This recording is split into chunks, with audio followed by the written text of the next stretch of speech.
This girl is a 8-channel commercial DVR. I don't know if you can see the size of it, but the difference between a very basic machine, say a very basic cheap machine, and it's quite substantial in the depth of it and height and width and just everything about it. That's like a basic 4-channel machine, just to show you in comparison. This is a commercial machine, professional. You can use this in a home, wherever, but it's just an absolute brilliant machine. I'll give you a look generally.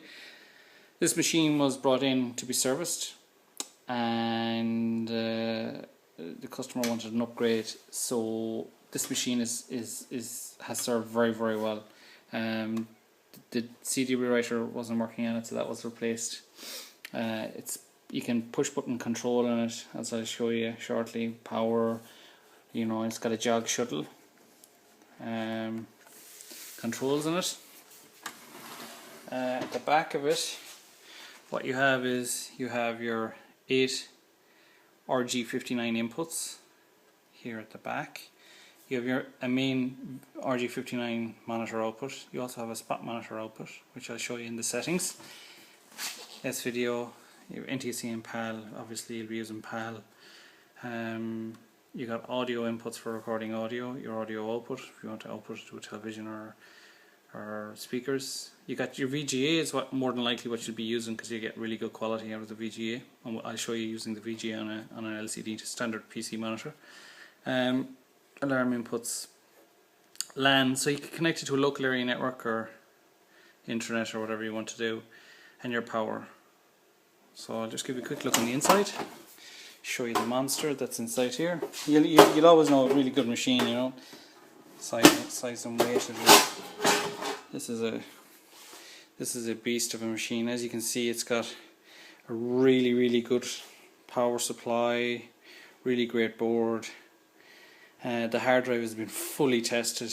It's done long scans and HDD regeneration scans, and there isn't one bad sector on it. It's running perfectly. So this is this DVR on boot up. It's a Linux embedded DVR, and as it is a larger unit and it is very, very high quality, there is air circulation, so there is a bit of noise from the fans. There's fans on both sides to keep the unit nice and cool. Good air circulation in there.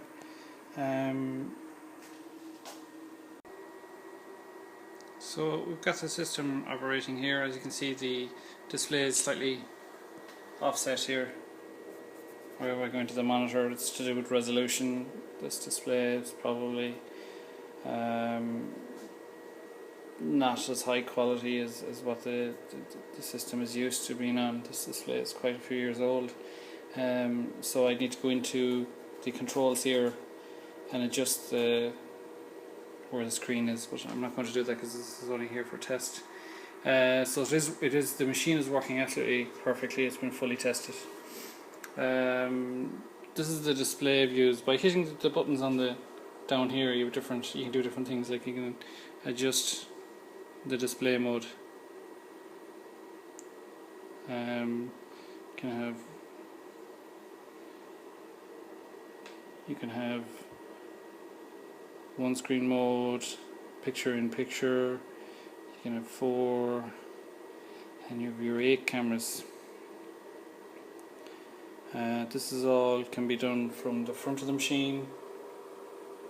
Here I'm going to show you the configuration in the setup area. As you can see, the quality of it, this is just these two little mini domes that are recording the quality of it on general view. It's at full screen. Okay,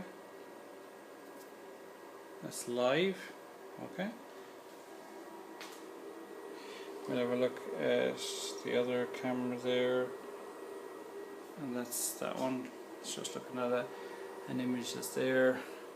Give you an idea of the resolution. So we'll be able to see, is it as good as that on playback? We'll go into the settings first. Setup, very, very easy to navigate again. Lovely GUI, gives you general information. you can set the resolution on it. I have it set for what I would recommend for best quality between length of storage that you want and compression and that. So I have it set for what I think is best.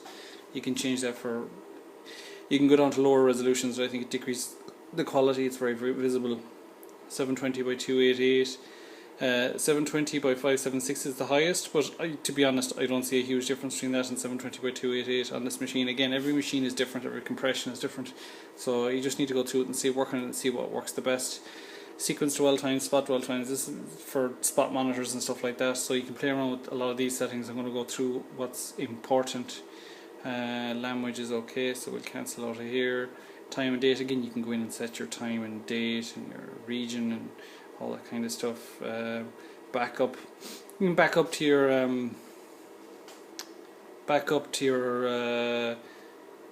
CD rewriter, or you can back up to a USB pen drive or whatever you want. Just select it in here. The backup function is lovely, it's absolutely brilliant. You can go in, click scan and select your device, then you come down from and you type in your start time. When you're finished, type in your end time, select the cameras you want, select that you want the viewer put on as well, click OK, and you're away, you're done and dusted. It is so good. It's an excellent machine for that. That's why it's a commercial machine. Again, disk format, if you wanted to format. Again, there's a 320 gig hard drive in this, which is plenty to give well over a month's storage if the cameras are configured properly. Compression is excellent on the machine, and so is quality, and I'll show you that. So there you can add in another hard drive if you want to, or you can upgrade the hard drive, it's no problem. So password settings, camera settings, common camera settings. Again, you can name all your cameras. Security mode is to stop it from displayed on a live screen. So if you had a covert camera or a camera looking at a till and you didn't want people to know that was there, you'd obviously turn it off. Show title, auto deleting, all that kind of stuff. Auto deleting, all it's just stuff that you won't use yourself. In here, very important. Again, this is where you'd fine tune all your cameras. You'd have your IPS, which is basically your frames or images per second. I always found on this machine 4 images was a great, it's a great compromise between getting a lot of storage and jumpy playback. 2 frames a second is way too little, it's too jumpy. 4 is fairly smooth, as I'll show you shortly, but you can up that to whatever you want.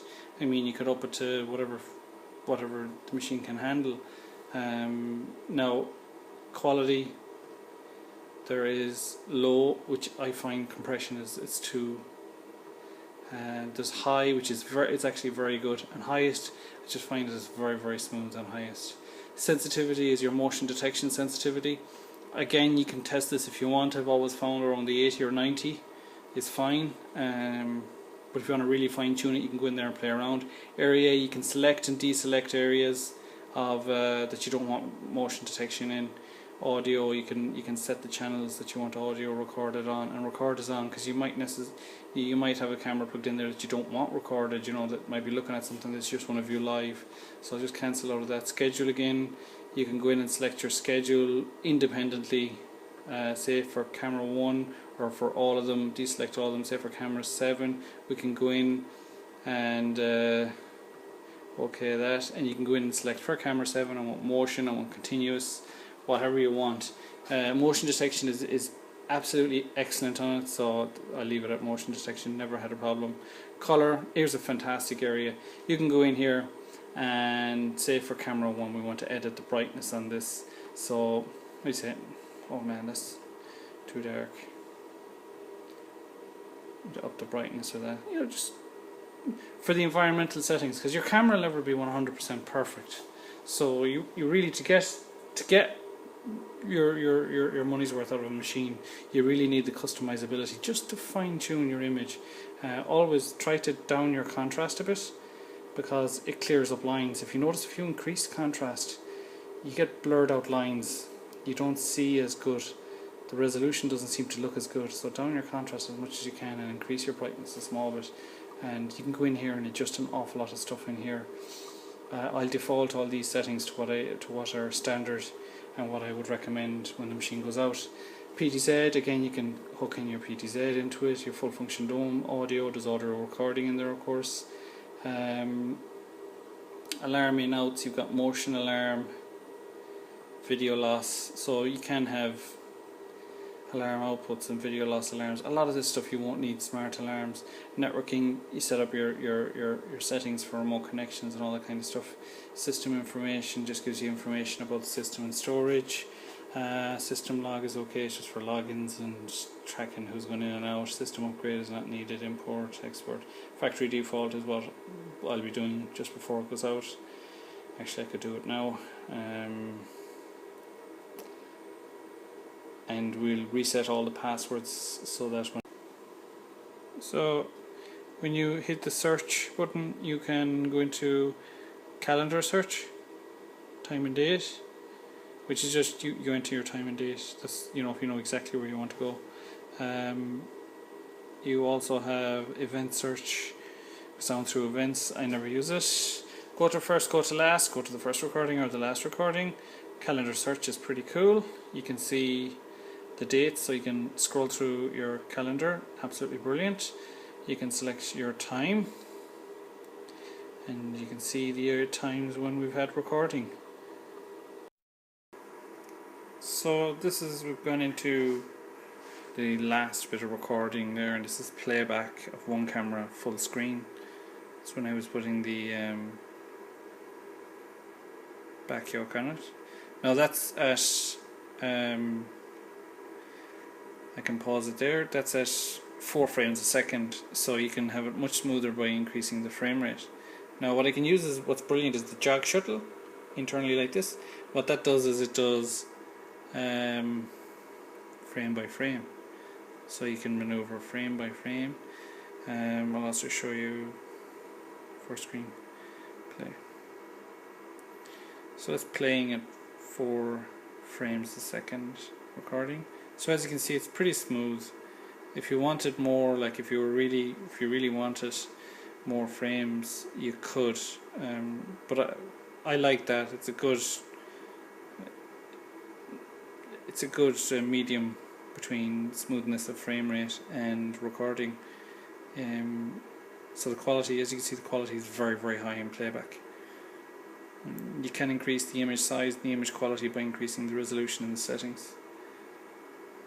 So if you find something you wanted to record, say to CD or USB, you just look at your time and date, say the 24th of the 7th 2013 at 2:35, and what you do is you just press back up and you just go in here and you just go up and you, okay, I want to select that because that's our CD-ROM, but if we had something else you could scan for it like a pen drive or another storage media. You select your time and date, so say if you wanted to go back a few minutes, something happened, and go ahead a few minutes, and you said okay, it's only camera 1 and 2 we want, we can get rid of 3 and 4, and we want the viewer to be able to view it on a PC, and you click OK. So here's playback, normal speed. We can just pause it anywhere, so let's pause there now. As you can see, the playback quality is really excellent on it. I'm going to use the jog shuttle wheel, the inner one, like this twists like this to go frame by frame. I'll show you how good that is. You can just twist like this and it will go frame by frame for you. So you can imagine if you're in a situation where there's a lot of movement going on and you need to get the perfect image to see what's going on.